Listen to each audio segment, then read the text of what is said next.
So I had a really honest conversation where I was like, hey, dude, like, I'm going to be challenging you next time in C-Story Cup if you come back. And he's like, all right, dude, let's make it happen. Stuff. Yep. Sheer intuition carrying people.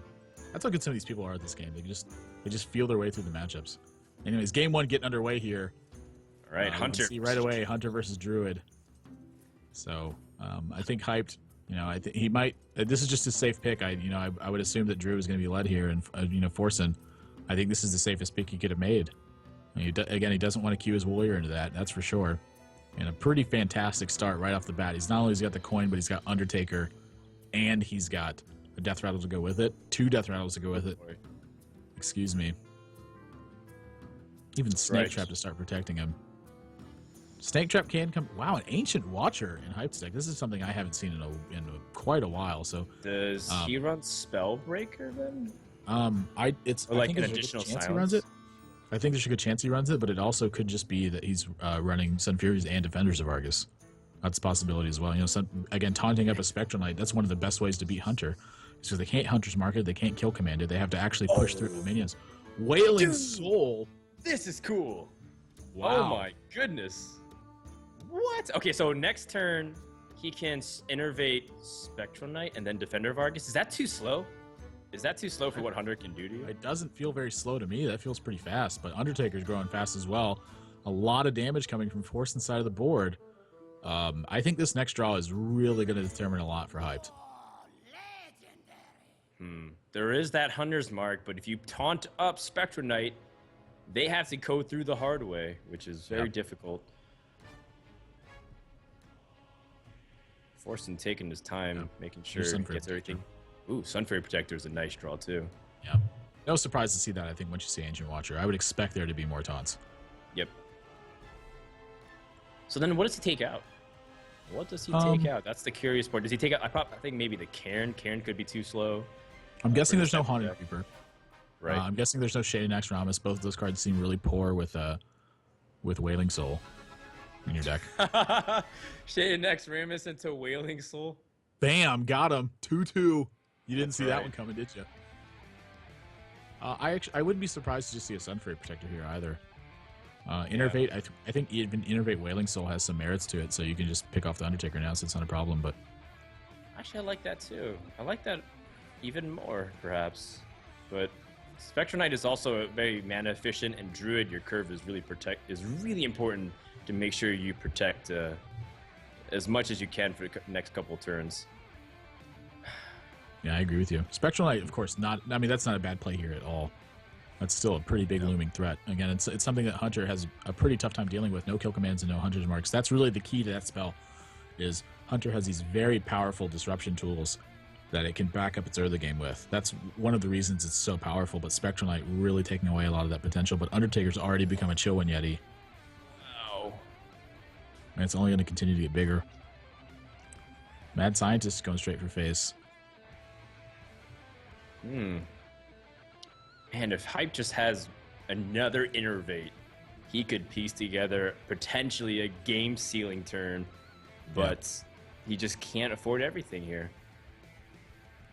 I would be stunned if this didn't attack the Undertaker. Yeah. It's got to be dealt with now. I mean, if it grows one more time, it's just out of control. Right.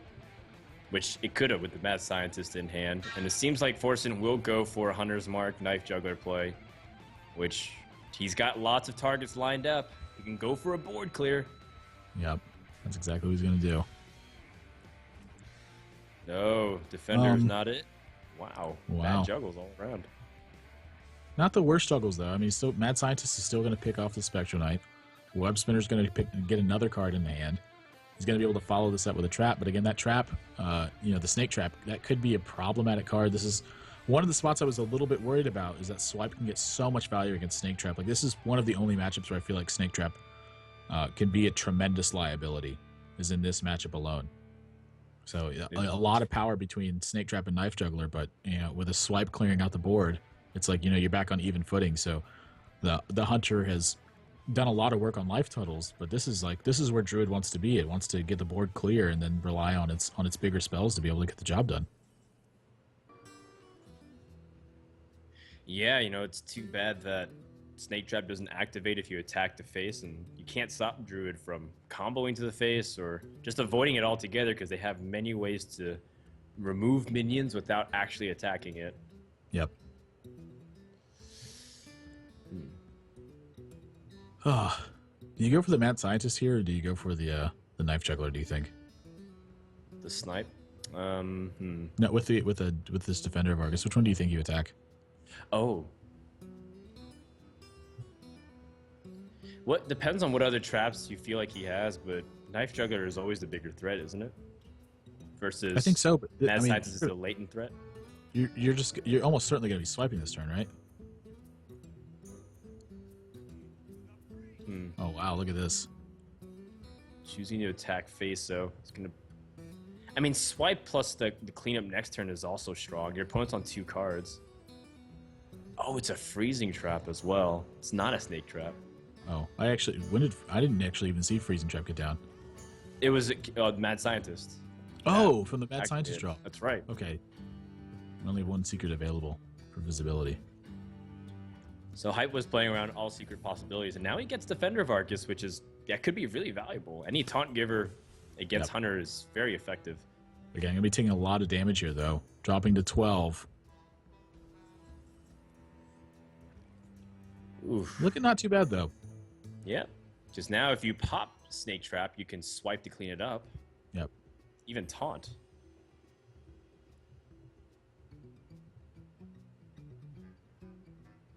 All right, so it's this still turn a little feels tricky, though. Yep.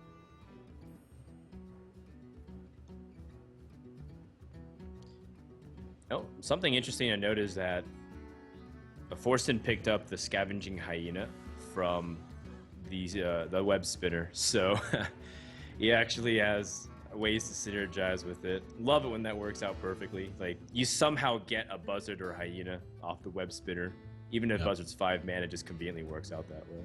This was a deliberate non-attack from this Keeper of the Grove, right? Yes. Okay. If it's Freezing Trap number 2, you want Sun Fury Protector back here. Yeah. Or just even more to that point, you just want extra taunt on the board. You don't want to sacrifice both your taunt from this. Sure. Look at that. Wailing Soul has its use.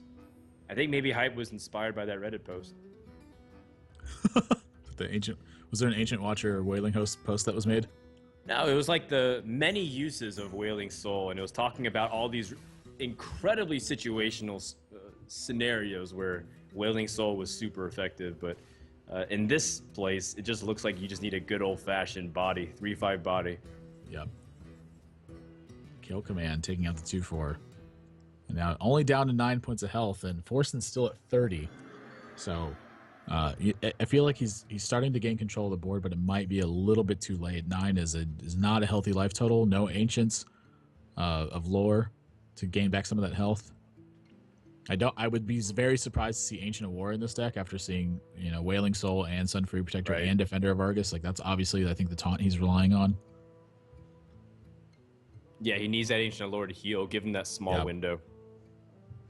But he's got Force of Nature, so if he pairs together Savage Roar and he has some semblance of a board, the game could end very quickly. All right, here comes the attack. It is Snake Trap. Now, Forsen has no cards, by the way. Yeah, I think this is really good news in Hype's situation, by the way. The swipe's going to clear the board. He's going to start to restabilize this. I think that's all pretty good news for him, is that wasn't a second freezing trap, and that it was, in fact, Snakes. Snakes was the worst trap there, of course, for Forsen. It was basically a dead card, because swipe was very likely to happen that turn anyway. I think his backup plan was to Force of Nature in case it was a second freezing trap. Oh, just a lowly Undertaker. That is a poor draw. Oh, wow, he's got Cenarius. All right, that second secret, of course, making a pretty big difference in this game. That Mad Scientist, whatever that fetched, that definitely going to be a big difference in this game. So he's got to, again, think through his turns. Like, how does each trap affect his attacks differently? Like, what does he have to do to stay alive? Is this potentially just Defender of Argus pass? Yeah, that is a possibility, because Cenarius would allow you to put out taunts again to answer the Undertaker. And you're still gaining a health, so the Hunter power, hero power, isn't as effective as it would be against classes like Shaman, where you feel like you're in a very real clock. Kill command being picked up, though, is a very important draw. Forsen just needs to pair together another beast. Animal Companion would probably be his best bet, assuming his opponent doesn't have more taunts. Yeah, for sure. Second kill command wouldn't be bad either. Check for trap. Okay. Gets the news that it is some sort of minion-based trap. So either a freezing trap or another snake trap, which both of those he wants to avoid right now. So he's very happy to just taunt this up and kind of go from there. Forsen, of course, he's faced with the choice of whether or not he just wants to kill command that and go ahead. So Harrison Jones. Wow, we are learning a lot about Hype's deck. Yeah, this is very tuned for Warrior. It looks like a lot of problematic situations coming out. This is where you'll see Hype start to make a big push for the game. By the way, is because he doesn't have to worry about stuff like explosive traps, so he's free to just make taunts and then continue to go for the face. And look how much damage he's got set up. And Forsen, even though he's got his opponent down to 7, he needs a way to get out of this. Steady shot. Beast. He didn't draw a beast with this kill command. He drew a leopard gnome instead. Wow, Hype needs something really big. Life gain or Savage Roar. Yeah, doesn't get either of them. So this Azure Drake needs to draw the right card. What can it draw? Well, again, it can draw Savage Roar. That would be just enough to kill his opponent. Zombie Chow will not be it, though. And he doesn't have a silence to clear out the Leopard Gnome either, and even if he did, he'd be put just low enough from kill command on 3 points of damage and hero power. That's right. So that should be it then. There's no way for Hype to climb back out of this one. Yep. And unfortunately, with no more draws and no more damage. Yeah, falling just short too. Again, he just took a little bit too much damage early game, but I don't think he had a sufficient way to avoid that. I think it's just sort of a consequence of the game. Is he's going to die to taking too much damage early. Didn't have the right tools to deal with it. A pretty strong start, I think, but a much stronger start, of course, from Forsen and getting a 4/5 Undertaker active. And going from there, chooses to hero power, but again, not enough. Leopard Gnome, the 2 damage from that, it can suicide itself and deal 2 points damage, hero power, and then kill command. All right, well, we can see on Forsen's POV that he's got the kill command. He's solid lethal, no missed lethal, at least in game number 1. He was 1 damage over. Yep. He was 1 damage over. Yep. Making up for he those even times had Animal Companion. Just to rub it in. Yep. He's got him covered 3 over this time around. So Hype loses his Druid, which is unfortunate considering that he did need this Druid deck to take out classes like the Warrior, right? If you can get that Ancient Watcher started, you can get the Spectral Knights working, you'd be really effective against it. But Hype still has his Miracle Rogue, and he also has his Warrior deck, 2 classes where he's also well versed in. I expect him to go Warrior here, but I've also seen Hype surprise me in the past by going classes where he feels more comfortable in the matchup as opposed to the traditional matchup. Yeah, depending on what kind of rogue this is, it wouldn't surprise me to see that run into this Hunter deck. And of course, I think Warrior's going to fare a little bit better versus Mage than Rogue will. And so if you're gonna win this game, I think you'd rather win it with Rogue than with Warrior, because then it's going to force your opponent into playing, I think, their Mage deck. Because Warrior a lot of times can function pretty poorly versus Rogue. Miracle is it's something you don't interact with as much. Because before before Rogue had the kind of reach it had, it was a very basic build still. You were really relying on Leroy to push the final points of damage, but we've seen 2 copies of Cold Blood, sometimes even Cold Light Oracle. We're seeing Violet Teacher find its way into some Miracle decks. It has a lot more pressure to put on Warrior, a lot more damage available. This is something that we actually forgot to touch on at the beginning of the format too, by the way, is the winner can actually change their deck in the rules set. Oh, really? Yeah, we forgot to touch on that. That's a pretty big important part of this. So in this format, this is a little bit different than a traditional ban format where the winner has to stay with their deck. The person who won can actually change their deck if they want to. They can change it to any deck that they have not been locked on so far. So Forsen he could change to Mage, or he could change to Warrior here. I'm not sure if they announce a change, if they can actually just go with the same deck, but they do have to announce that they're changing their deck before the game actually starts. Okay, I was not aware of that rule. Yeah. But I should have read the fine print. Yeah. It's my apologies. All right, Warrior versus the Hunter. Oh, sorry, just kidding. Force is the one that's playing Warrior, the one he's switching to. I like that. That's smart. Keeping Hunter, so that way he realizes he doesn't get directly picked into it. And Hyped now has to choose another deck without the Warrior being a possibility. So he's going to go for the mirror match. It's something we didn't see utilized in the first match, and something that we didn't even touch on, just because it's something that's, you know, it's that one little thing sets apart the tournament from everything else, is that it's got that one very small change in it. And Forsen utilizing it, I think, about as best as you can here. He wants to avoid just getting counterpicked. Well, Harrison Jones is really effective both against Hunter and the Warrior. It's one of the cards that can help swing a lot. We're going to try to hop onto one POV and fix this real quick because we realize that Hyped stream is lagging a lot, so we're going to just try to jump onto one POV and make sure we stick to it.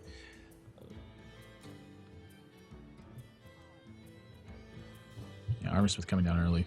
No surprise.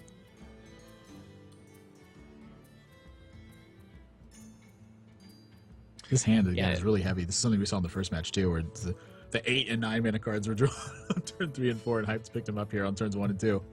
That's okay. I was busy looking at what cards are exactly in this Warrior deck. Ysera is a card that's been in and out because how powerful she can be, but how slow she is.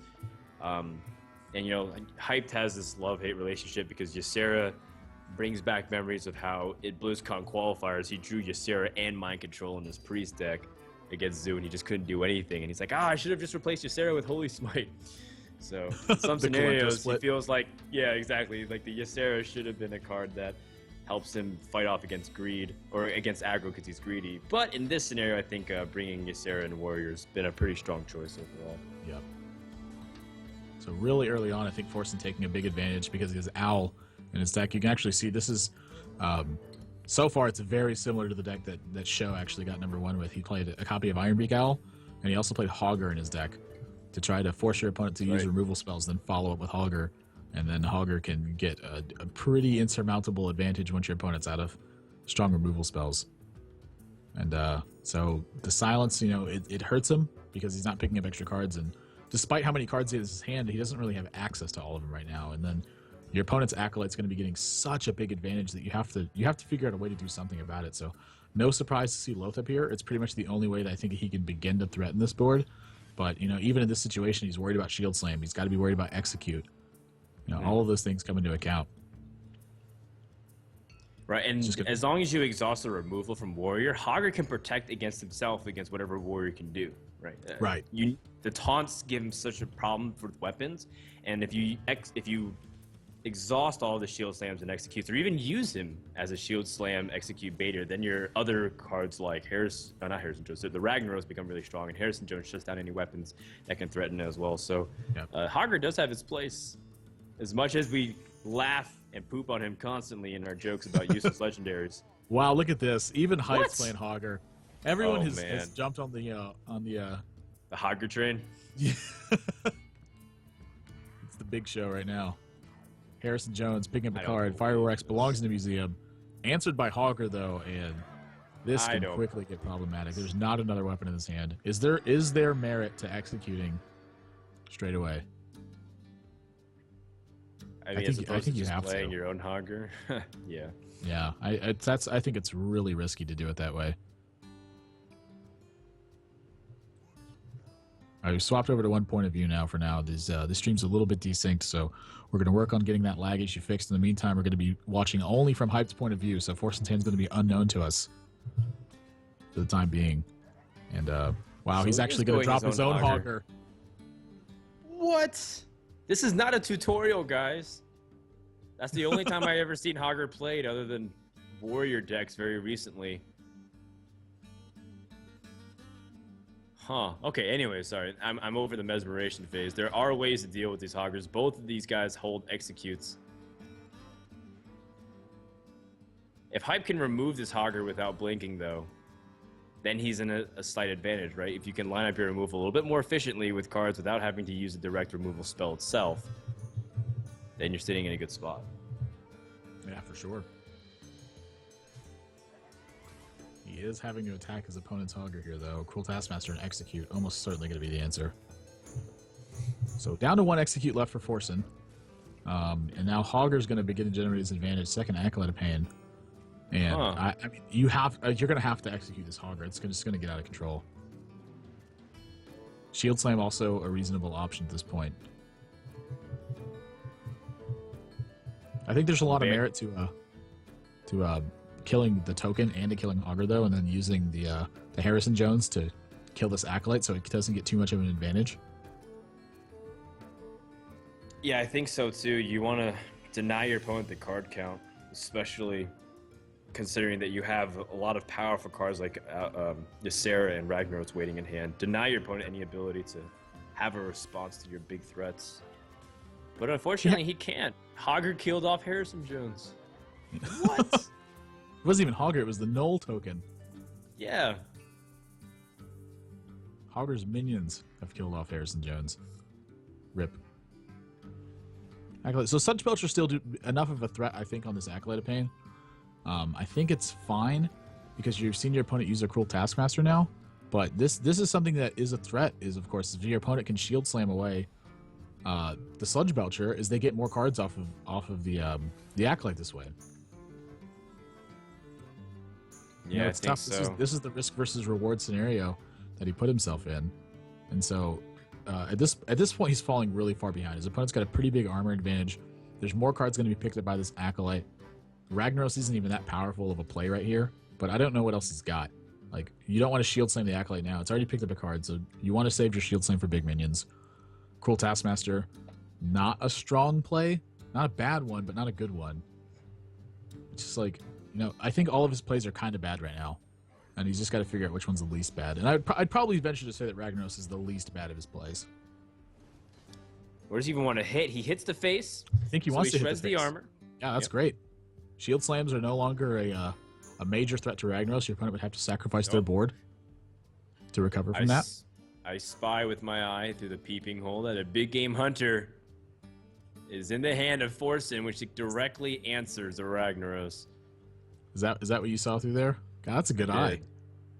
Thank you. Maybe I should put my glasses on. Oh, that definitely is a big game hunter hand. It's the best response to the Ragnaros too. I think he also has another Execute from memory, which case he can draw, execute, and evaluate. But if you think your opponent's running your Sarah or other cards similar to her, you need to have Execute because Shield Slam, obviously, you're too low to do it, and Big Game Hunter can't target her. Right. I think it makes a lot of sense to use Big Game Hunter instead, even if just at the very least you're developing a 4-2. So I think what's going through his head is whether or not he should execute or whether or not he should use Big Game Hunter is fear of Baron Geddon right now, because Baron Geddon can kind of turn the table right now. It's a very good response to Big Game Hunter. It puts us another 7/5 body on the board and then clears out all the small stuff. He's got Sludge Belcher even to protect his board from weapons, and no Baron Geddon in sight for hyped. This board continues to get scarier and scarier, but he's at a pretty high life total. How much? I think you just I was about to say I think you just slammed the Ysera here. Like, even at this position, you're not getting all the value you want from Ysera, but there's the potential that your opponent has to lose their whole board to actually kill this, because you can't let Ysera sit there when your opponent's at 28. And of course, we saw earlier that Forsen had the second copy of Execute in his hand, so there it goes. Anything else would be uncivilized. And I think so. Yeah. Well, oh my gosh! And he even drew follows Ragnaros. Up. That is a lot of pressure. And wow. We said Height was at a high life total, but now he's sitting at 11 with situational cards. Yep. And he can kill off Ragnaros, but at the same time, he's facing significant pressure on the other end. He's got ways to try to start combating this board, but again, his life total is under a lot of pressure. Really huge draw from Ragnaros. Just 8 points of damage and then forcing removal spells. So shield block is going to happen first. He needs a little bit more info, and he's almost certainly going to have to shield slam this turn. Yeah, he's got so much removal. He needs to improve his presence. Is there any way for him to use everything and drop a significant creature like, or even develop a weapon? I don't feel like he has enough mana to. Well, if he uses second shield block and then shield slams the Ragnaros. He can't double Cruel Taskmaster, so the big game hunter would live another turn this way.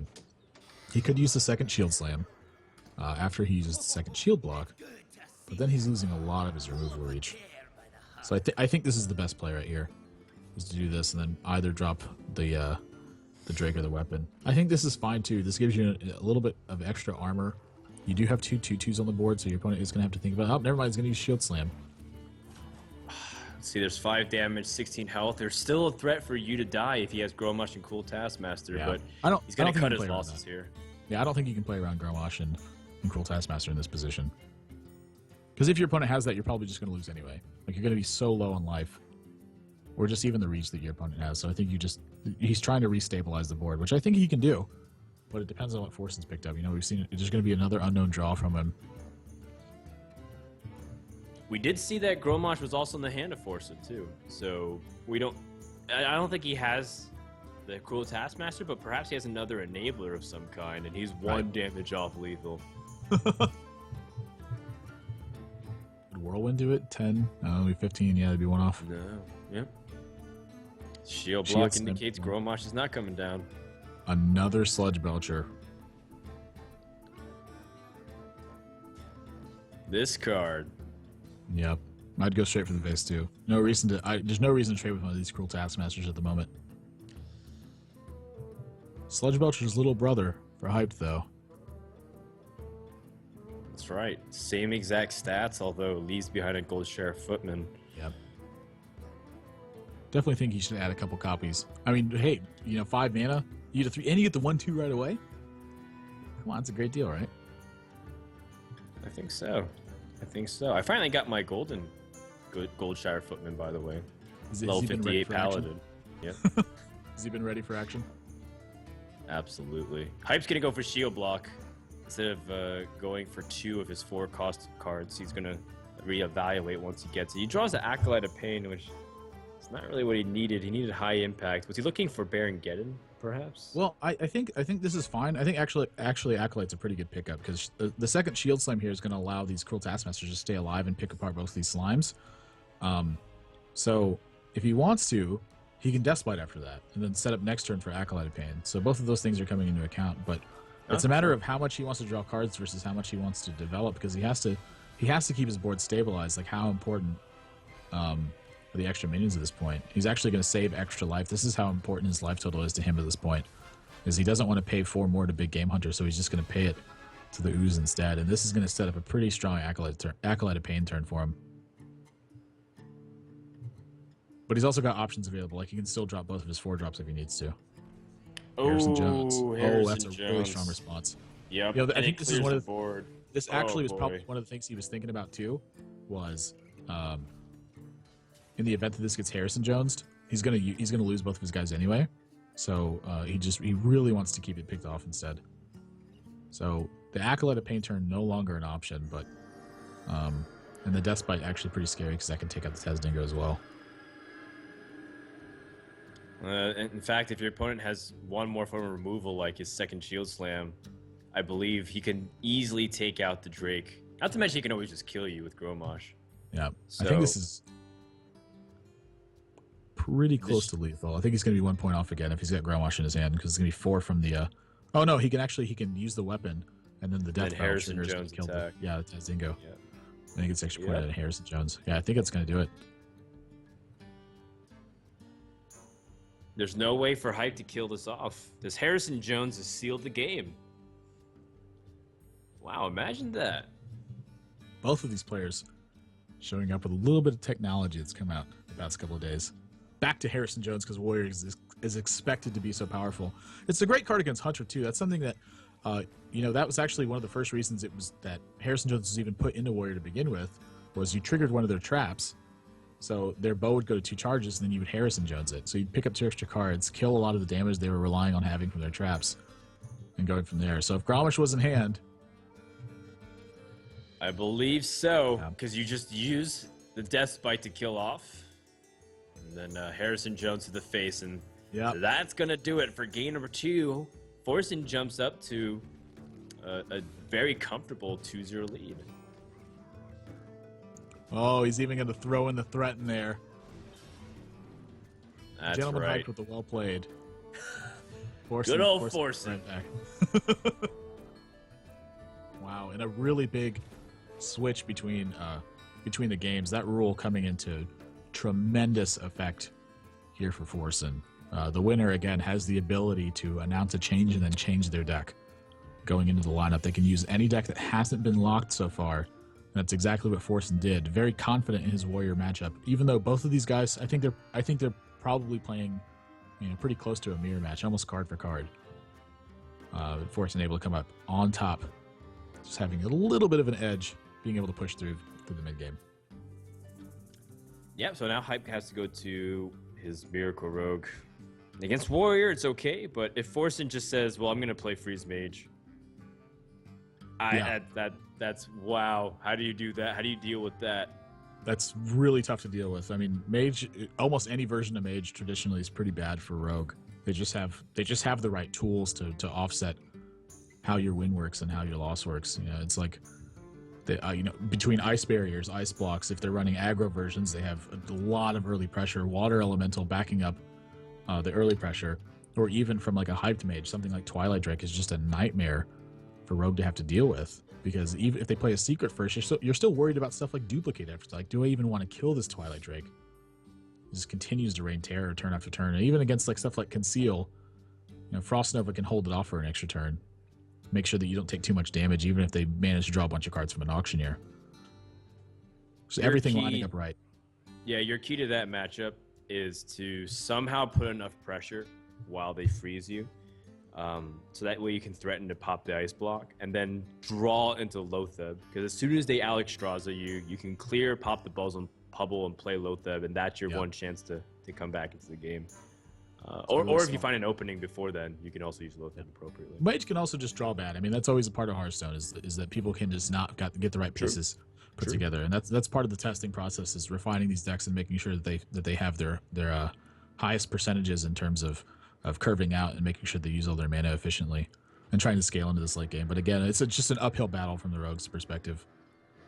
So Forsen, another thing I think is available to him is because we haven't seen this Mage deck yet, so nobody knows what it is, so he doesn't really want to reveal it. Like, does he want to just try to get one of his wins with one of these other two classes and then anchor this Mage to try to beat Rogue?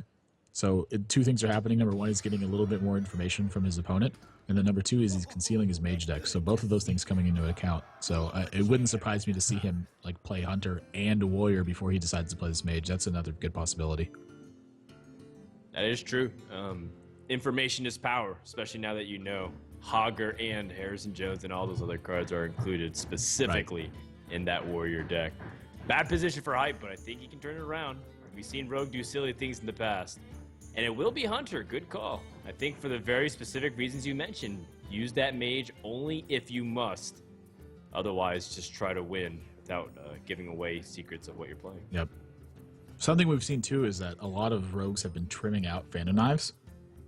Like, I've seen some versions of Rogues that run no Phantom Knives in their deck. So something like Snake Trap can just be even that much more powerful in a matchup like this. 2 Earthen Ring Farseers, though. That's a card that's certainly aimed at Warrior. I'm sorry, at Hunter.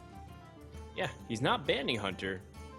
He's banning the Warlock instead, and the Farseers do help up make it the health differential. Now, what kind of miracle is this, though, that we see from Hype? Is it the control killer, or is it the one that goes for board control? And Violet Teacher heavily indicates that it's one for board control. Yeah, I mean, just the 2 Earthen Ring Farseers says a lot about that. Like, he obviously wants to start fighting. So it makes a lot of sense to have Violet Teacher in here as well.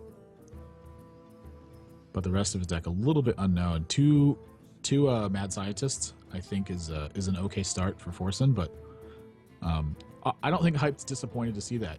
I think it's probably one of the better scenarios that could have happened.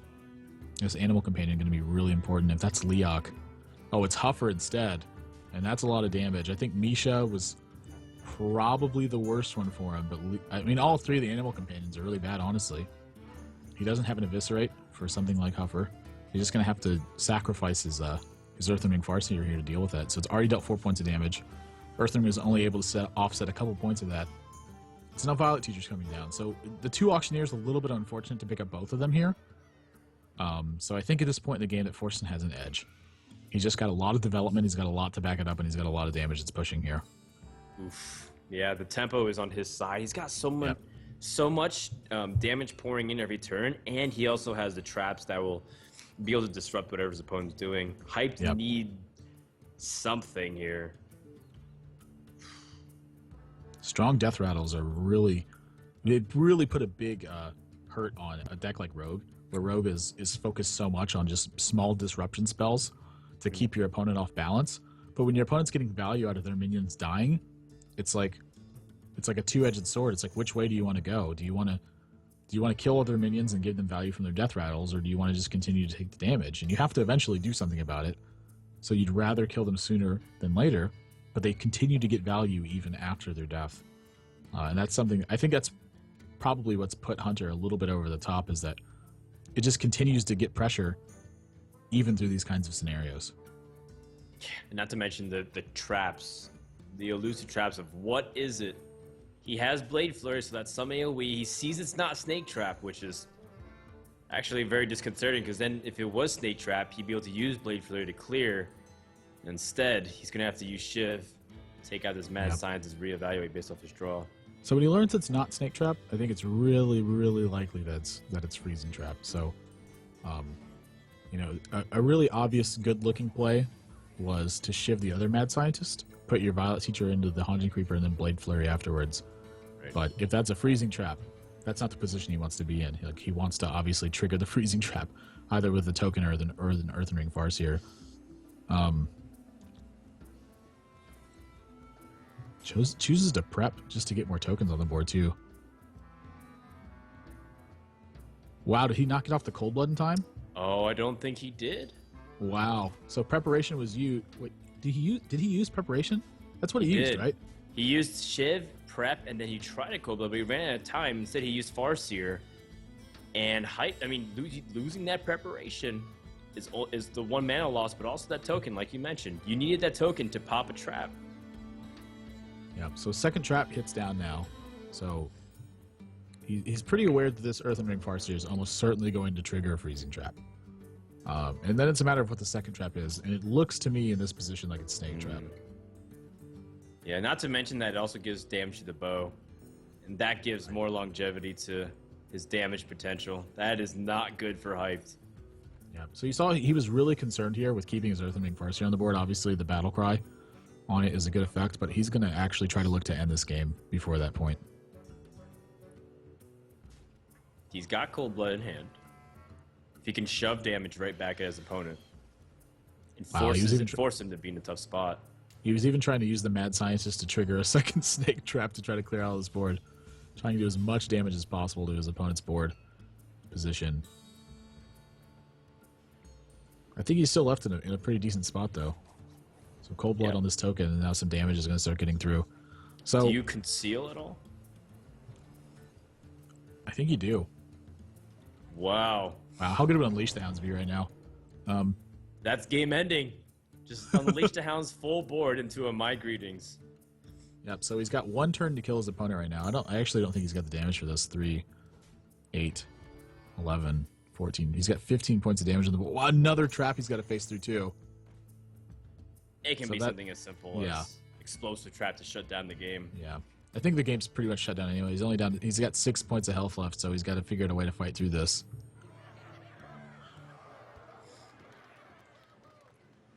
Not sure this is winnable because he's got to kill both of these web spinners too. But that's kind of a good thing because I think you'd rather develop these other minions. Like, he can't even play Azure Drake right now, so one of these minions has to get off the board. But which trap is it? I don't know. If it's a freezing trap, you want your Earthen Ring Farseer back in hand, I imagine. Nope. It's a snake trap instead. I guess you can go 1 for 1 with all of them. But there's so much damage waiting with this bow. And you've already used both of your Farseers. When you use Violet Teachers in this deck, you're taking out the Shadow Steps. Like, your opponent has to draw completely dead off these web spinners and not have kill command. Yep. Ad is a tall order, but I feel like Forsen has way too many outs here. Yep. Stone Tusk Boar ends the game. Yeah. Any extra point of damage right now. He's got 3, 4, 5 available, but Hyped's got lethal on the board next turn. So if Forsen doesn't draw a point of damage this game and he can't fend off that is game. But almost everything he can use to fend off his opponent's board at this point is also a point of damage. So if he's just got 4 minions in his hand that don't do anything, that's going to be it. What does he have? What does he draw on? What does he get off his web spinners? I mean, even if they're just anything to stall the game, that also might be beneficial too. But Hype does have that way to climb back with the thin window of Gadget Sam. Yep. Oh, we're having some lag issues, it looks like, too. Yeah. Hype stream seems to have frozen. No! Uh-oh. All right, well, a little bit of picnic basket. We're bringing it right back, though. Panic basket.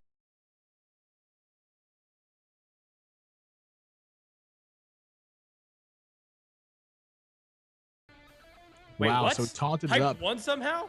Okay, so here's what it looked like happened to me. I can't believe that Hype actually pulled this game out, but it looked like what happened to me is Forsen and minions. God. So it's Beast and a taunt, and no points of damage and no disruption whatsoever. So straight away fought through the taunt, and then